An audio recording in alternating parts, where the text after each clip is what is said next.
चंद्रभागेमध्ये नौका विहार करणाऱ्या वारकऱ्यांना लाईफ जॅकेट मिळणार आहे। सोलापूरचे जिल्हाधिकारी कुमार आशीर्वाद यांनी माहिती दिली आहे। चंद्रभागा नदीमध्ये जवळपास 200 होड्या चालतात, तर प्रत्येक होडीला 5 लाईफ जॅकेट देण्याचा निर्णय घेण्यात आलेला आहे। चंद्रभागा नदीमध्ये नौका विहार करणाऱ्या वारकऱ्यांना लाईफ जॅकेट मिळणार आहे। बोटसाठी जसा पत्रकार जी आमची बैठक झाली होती पत्रकार बंधूंच्या सोबत, त्यामध्ये त्यांची एक सूचना होती की 150-200 जवळपास होडी आहेत आणि त्यामध्ये सेफ्टी रेग्युलेशन फार नाही आहे, लाईफ जॅकेट नाही आहे। तर त्यासाठी आम्ही जिल्हा नियोजन फंडमधून किंवा नगरपालिकाचे फंडमधून आम्ही 800,000 लाईफ जॅकेट खरेदी करणार। सगळे जे होडी आहेत त्यांचे रजिस्ट्रेशन करून घेणार आणि त्यांना प्रत्येक होडीमध्ये 4-5 लाईफ जॅकेट किमान असले पाहिजे।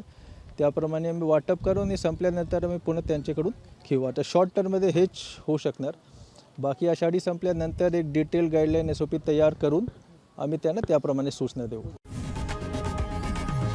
लोकशाही मराठी ऐका, पहा, जागरूक रहा।